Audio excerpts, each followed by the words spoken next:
박수로 좀 맞이해 주시면. 따뜻하게 환대해 주셔서 감사합니다. 안녕하십니까. 심장내과에서 근무하고 있는 이희정이라고 합니다.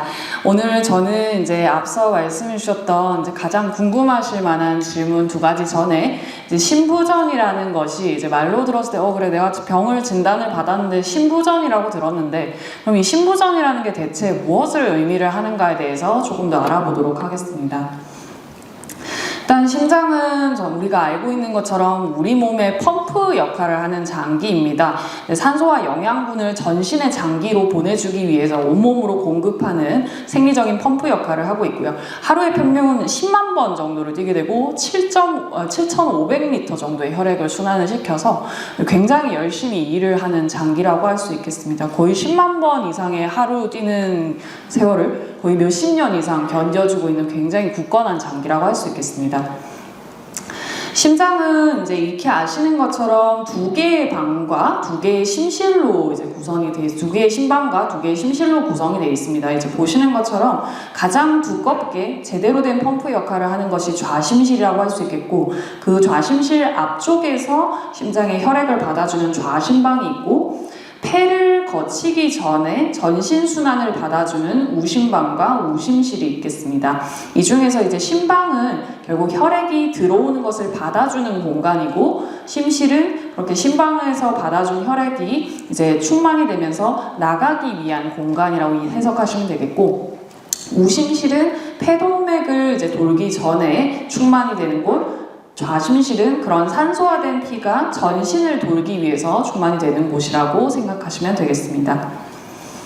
그래서 이런 심부전은 그야말로 이런 우리 몸의 펌프 역할을 담당하고 있는 심장 자체가 고유의 기능이 악화가 되는 여러 원인들로 인해서 전신에 충분한 혈류를 보내지 못하는 상태 자체를 일컫는다고 할 수 있겠습니다.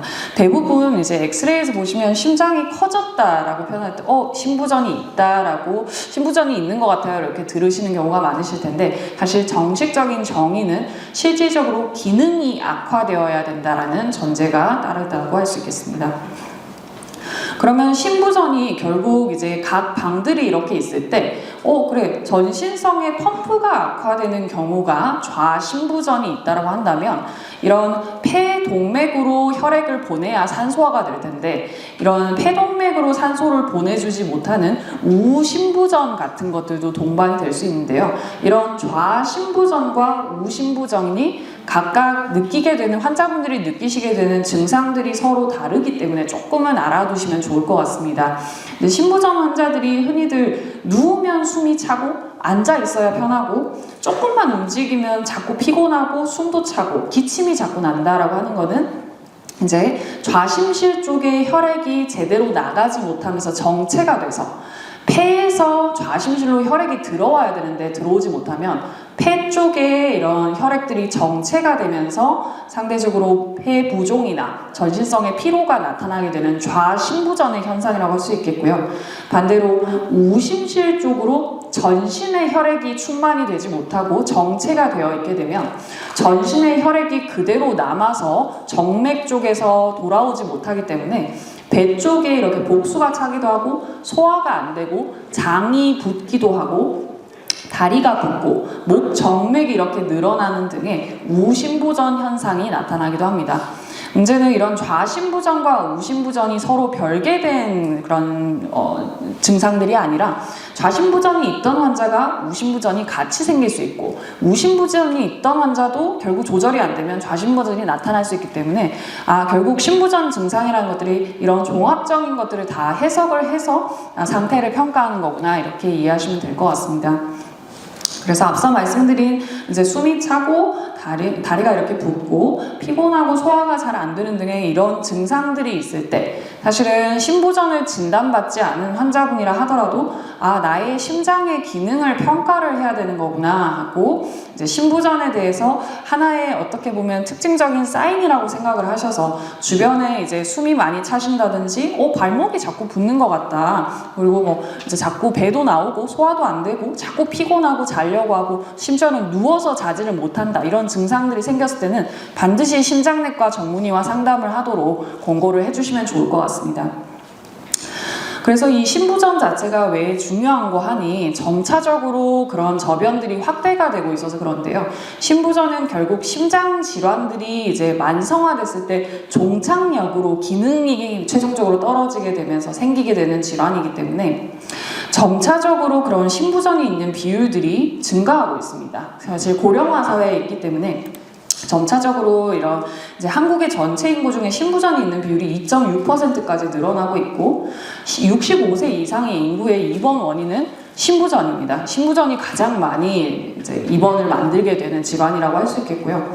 심지어 암보다도 5년 내 사망률이 제대로 치료되지 않았을 때는 굉장히 이제 높게 나타나서 50% 이상에서 사망하는 질환이기도 합니다.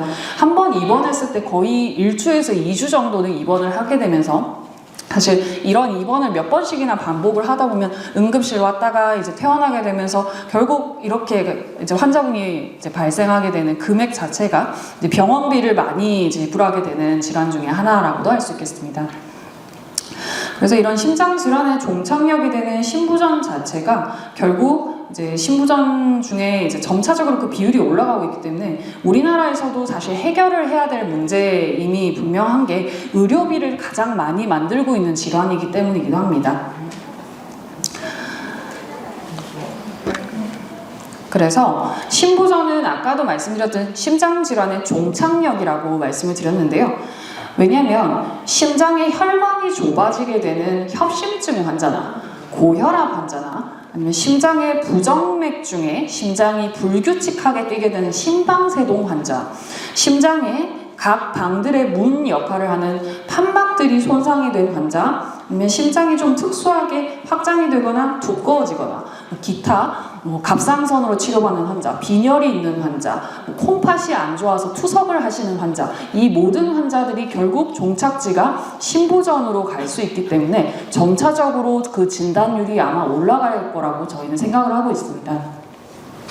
그리고 결국 이렇게 진단도 많이 되고 결국 모든 질환이 신부전으로 이어지고 사망률도 높고 결국 살펴봤을 때 돌연사도 많은 질환이라는 점이 가장 중요하다고 할 수 있겠는데요. 대부분의 암 질환보다 낮은 생존율이라고 아까 말씀을 드렸었고 사실 10명 중에 2명은 중증 신부전으로 진단되고 1년 내에 사망을 합니다. 10명 중에 5명이 아까 5년 내에 사망을 한다라고 말씀을 드렸고 그 중에 예측하지 않고 나 잘 지내는데 하다가 갑자기 치료를 못 받고 돌아가시는 경우도 생깁니다. 굉장히 위중한 질환이라고 할 수 있겠고요. 이렇게 한번 응급실을 통해서 입원을 할 때마다 문제는 제대로 치료가 돼서 나가면 정말 좋은데 한 번 입원하고 2번 입원하고 3번 입원을 하게 될 때마다 환자분들이 점차적으로 기력이 떨어지시는 게 문제입니다. 사람을 잘 못 알아보게 되고 음식을 잘 못 드시게 되고 갑자기 폐렴이 동반이 되면서 나중에는 호흡곤란이 그대로 그냥 남아버리는 상황이 되고요. 동시에 이제 아까 말씀드린 것처럼 한 번 입원하고 응급실에 내원을 할 때마다 진료비 부담이 발생을 하는 것이 가장 이제 부담이라고 할 수 있겠습니다.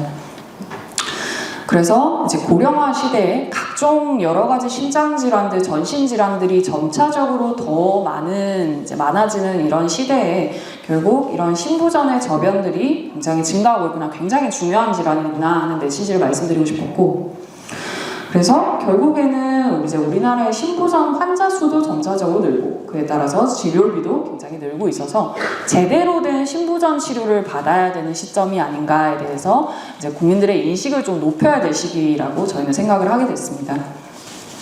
국내 유병률도 점차적으로 늘고 있고요. 거의 아마 이 시절에 신부전이 안 생겼던 게 아니라 이 시절엔 아마 신부전인지 모르고 치료를 못 받으시다가 갑자기 이제 확인이 되지 않은 상태에서 아마 돌아가셨을 확률이 훨씬 더 높을 거예요. 그러면서 이제 진단율도 올라갔고 점차적으로 이제 환자분들의 생존율이 좀 더 높아지고 있기 때문에 결국에는 말기로 갈수록 신부전이 진단되는 비율들이 높아지고 있는 걸로 생각을 하고 있습니다. 그래서 신부전의 단계는요, 앞서 말씀드린 고혈압, 당뇨, 심장 독성이 있는 암 치료를 받거나 심근병증이 있거나 투석을 받거나 등등 위험 인자만 있는 단계, A라고 할 수 있겠고, 심부전의 증상은 없지만 이제 초음파를 해보니까 심장이 드디어 이제 구조적으로 이상을 보이기 시작하는 단계가 B라고 할 수 있겠고요.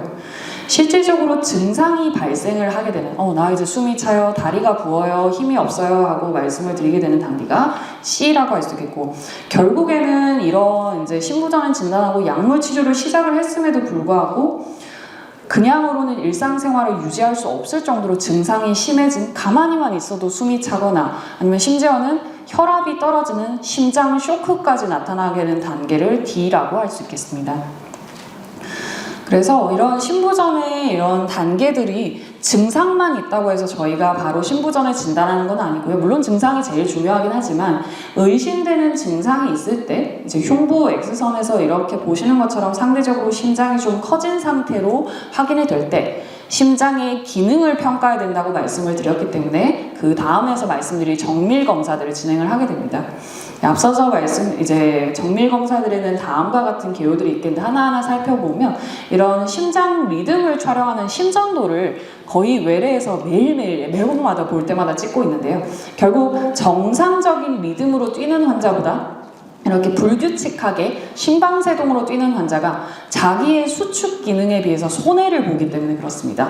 그냥 해서도 숨이 찼던 환자인데 심장의 리듬이 불규칙해서 손해를 보면 얼마나 숨이 더 차시게 되겠습니까? 그러니까 부정맥이 생기는지를 감별을 해야 되기 때문에 저희가 항상 심부전 환자에서 초기 진단 그리고 추적 시에 심전도를 굉장히 자주 찍고 있고요. 두 번째로는 가장 중요한 검사죠. 심장 초음파입니다. 정상의 심장은 각자 내 방의 사이즈가 이제 비교적 안정화되어 있고 보시는 것처럼 이제 늘었다 줄었다 하면서 수축하고 이완하는 형태가 잘 관찰이 됩니다. 근데 옆에 심장을 보시면요, 지금 4개의 방이 잘 안 보일 정도로 한 방이 굉장히 커져 있는 걸 알 수가 있고, 그게 그 커진 방이 잘 뛰면 상관이 없는데 이 방은 뛰는 건지 마는 건지 거의 사이즈 차이가 없습니다. 그러면서 열렸다 닫혔다 하는 이 판막 쪽도 같이 당겨져서 심지어 심장 안에서 헛도는 혈류가 생기게 됩니다. 이렇게 이제 중증의 심부전이 있는지 심장에 구조적인 이상이 있는지는 심장 초음파를 통해서 정확하게 진단을 할 수 있겠고, 그 다음에 이제 저희가 피검사를 내게 되는데, 피검사에서는 이제 심장에 어떠한 부담이 지어지는 수준이 있는지, 아니면 협심증이나 아니면 심근염처럼 심장 자체가 지금 손상을 당하고 있는 건 아닌지에 대해서 각자 2가지 마커가 가장 중요해서 저희가 검사들을 같이 진행을 해가면서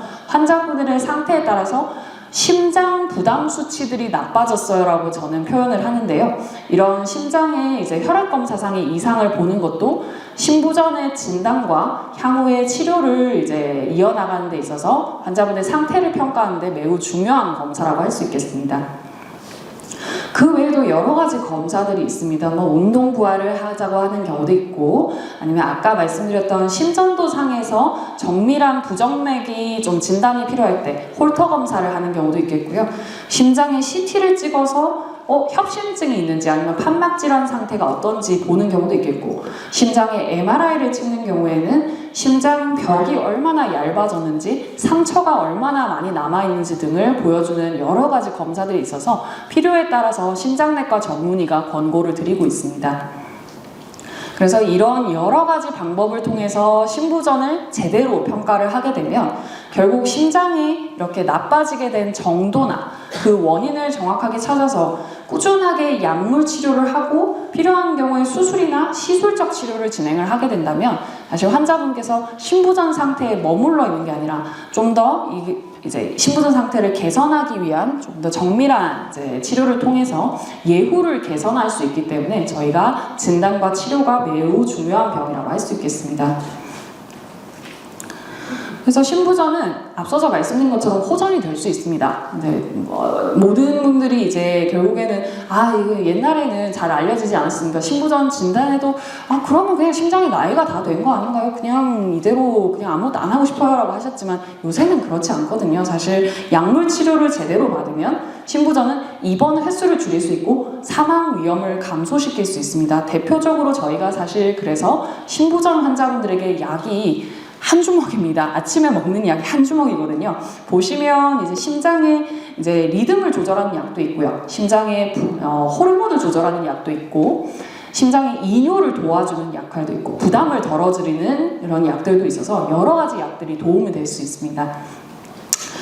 이렇게 제대로 약물 치료를 받게 되면 앞서서 보시는 것처럼 거의 안 뛰던 심장이었는데요. 보시는 것처럼 이렇게 거의 사이즈는 동일하지만 펌프 자체가 조금 더 잘 뛸 수 있도록 만들어줄 수 있기 때문에 약물 치료가 가장 기본된 심부전의 치료법이라고 할 수 있겠습니다. 그리고 두 번째가 아까 심부전을 유발하는 원인들이 굉장히 다양하다라고 말씀을 드렸는데요. 그러면 협심증 환자도 포함이 되어 있을 겁니다. 협심증 내지는 심근경색 환자들도 포함이 되어 있을 텐데 이 환자분들은 사실 약물 치료에 반응하지 않는 경우에는 심장에 스텐트를 넣어야 된다라는 얘기를 보통 드리게 되고요. 경우에 따라서는 이렇게 상대적으로 굉장히 얇아 보이는 이런 부위를 찾아서 의미가 있고 심장의 기능을 떨어뜨릴 정도가 된다라고 하면 이 부위에 스텐트 혹은 관상동맥 우회로 수술이라고 해서 심장 혈관을 이제 우회해서 이어주는 새 혈관을 이어주는 수술까지도 저희는 고려를 하게 됩니다. 그리고 아까 말씀드린 것처럼 부정맥이 있었던 사람들이 자기 심장이 박출할 때 손해를 보기 때문에 이걸 정상 리듬으로 돌려야 자기 심장이 손해를 보는 것도 줄일 수 있고 그래서 호흡곤란도 줄일 수 있고 사실 이 심방세동이 지금은 말씀을 다 못 드리지만 뇌졸중도 일으키고요. 치매도 일으키거든요. 그래서 이런 심방세동들이 생겼을 때 정상 리듬으로 돌리기 위한 치료도 굉장히 중요해서 저희가 사실 저희만 보는 게 아니라 혈관 보시는 이제 혈관 파트의 심장내과 교수님들, 부정맥 파트의 심장내과 교수님들과 다양하게 협업을 하고 있습니다. 그리고 중증 판막 질환이 있는 경우에는 아까 말씀드린 약물 치료로 호전이 되는 경우도 있지만 필요한 경우에는 저희가 수술이나 아니면 시술을 통해서 심부전을 호전시킬 수가 있습니다. 보여드리는 예시는 심장에 대동맥 판막 협착증이 있는 이제 환자분들에서 이렇게 타비 시술을 받거나 아니면 수술적으로 교체하는 방법에 대해서 예시를 보여드리고 있고 이런 이제 모든 환자들이 사실 중증 판막 질환으로 해서 수술이나 시술을 받는 건 아니지만 이제 의료진이 이게 도움이 될 것 같은 시술입니다. 수술을 하셔야겠습니다라고 한다면 그게 심부전을 치료할 수 있는 방편이기 때문에 권고를 드린다라고 이해해 주시면 될 것 같습니다. 그리고 아까 심장의 심부전은 돌연사할 수 있는 질환이라고 말씀을 드렸는데요. 약물 치료에도 불구하고 충분히 호전되지 않는 심부전 환자는 돌연사할 리스크가 있습니다. 그것 때문에 약물 치료를 했을 때 뭔가 기저질환에 대해서 충분히 치료를 했는데 심장 기능이 잘 돌아오지 않는 환자는 이런 돌연사를 예방하기 위해서 삽입형의 전기를 가해주는 제세동기 장치를 삽입을 하기도 하고요. 심장이 이제 뛰는 부분을 부정맥이 손해를 보게 만드는 부분들도 분명히 있기 때문에 심장이 이제 잘 뛸 수 있도록 모아서 잘 뛸 수 있도록 정상 맥박으로 뛸 수 있도록 도와주는 심장 재동기화 치료나 아니면 여기서 말씀드리지 못했던 박동기와 같은 여러 가지 장비들을 삽입을 하게 되는데 이런 경우에도 저희가 부정맥 파트 교수님들께 협업을 좀 구해서 삽입을 잘 해주시고 계신 상태입니다. 이런 장치들이 한 번 들어가면 사실 뺄 수는 없기 때문에 꼭 필요한 환자분들께 저희가 권고를 드리고 있습니다. 그리고 마지막으로 사실 이 모든 치료들을 다 감안을 했음에도 불구하고 이제 심장 쪽에 이런 호흡곤란이나 심부전 증상들이 조절되지 않는 경우 병이 진행해서 자기의 심장 자체만으로는 한도가 있는 경우에는 저희가 심장 이식 혹은 심장의 펌프 역할을 돕는 좌심실 자체에 대한 펌프를 삽입하는 엘바드라는 것들도 저희가 시행을 하고 있습니다. 저희 대구권 내에서는 저희만 시행을 하고 있고요. 그래서 이제 필요한 환자분들에게 적절한 환자분들에게 이제 그야말로 심부전 자체가 치료되지 않는 마지막 기회에 이제 해당하는 치료법이기 때문에 저희가 이제 중증 심부전 환자분들을 치료하면서 그 대상자 환자분들과 열심히 이제 논의를 해서 현재까지 진행을 하고 있고 이걸 통해서 극적으로 잘 회복하셨던 환자분들도 지금 이제 몇몇이 지금 제가 이제 보이시는 것 같습니다.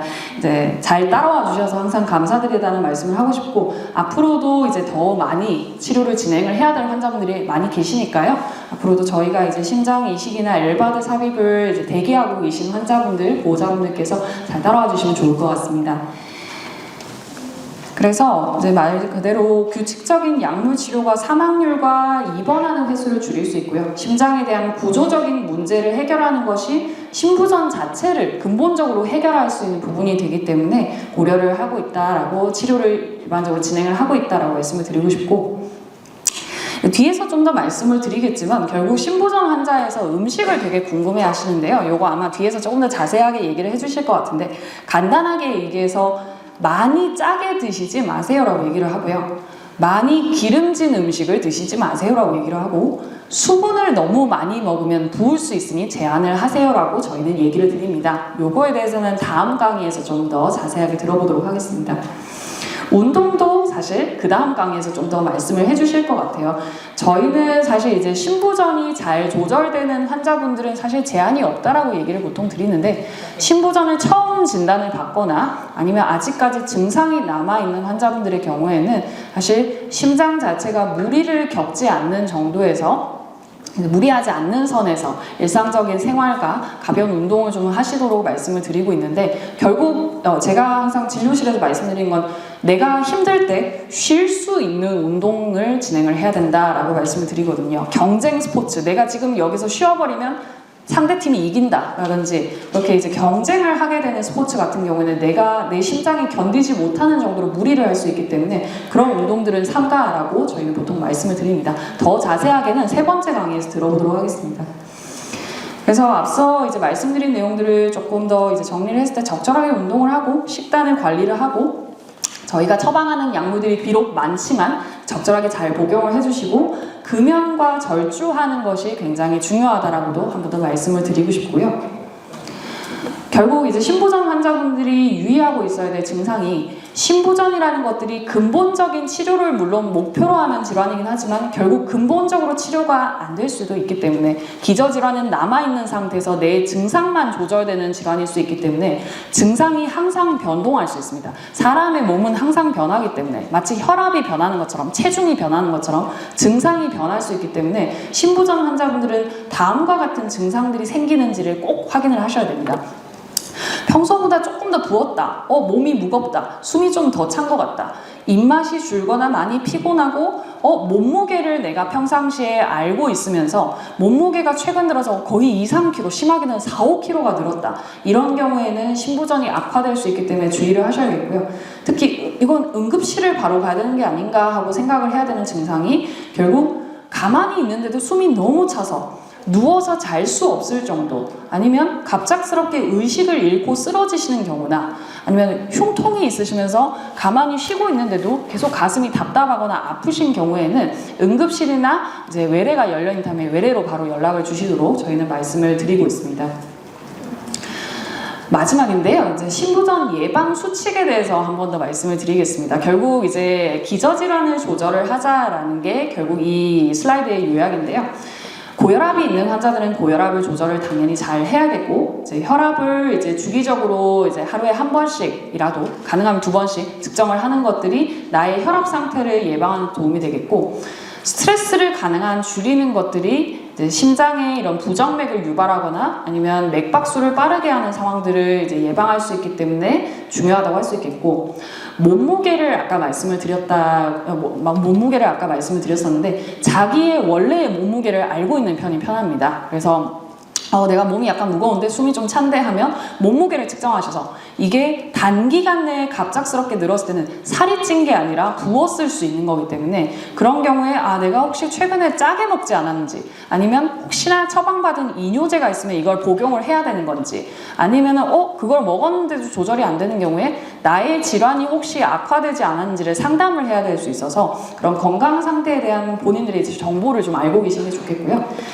약을 의료진들이 처방을 했을 때 이제 분명히 좀 안 맞는 부분들이 있으실 수 있겠지만, 그런 경우에 중단이 만약에 필요할 것 같다라고 느끼시면 갑자기 중단하시는 게 아니라 저희 의료진 이제 외래나 아니면 진료 상담차에 이제 연락을 주셔서 저희랑 조절을 같이 해나가 주시면 좋을 것 같고, 마지막으로 정기적으로 병원을 방문을 하면서 흡연과 음주가 결국 심장 컨디션을 분명히 나쁘게 하는 부분들이 있기 때문에, 이런 부분들을 최소화하기 위해서 금연하고 절주하면 사실 그 비용 자체가 아껴지는 부분도 있거든요. 그리고 이제 나의 건강 상태도 지키고 이런 이제 추가적인 이제 취미 생활을 위한 비용들을 줄일 수 있다는 점에서 금연과 절주가 매우 중요하다고 다시 한번 강조를 하면서 이 강의를 마치도록 하겠습니다. 감사합니다.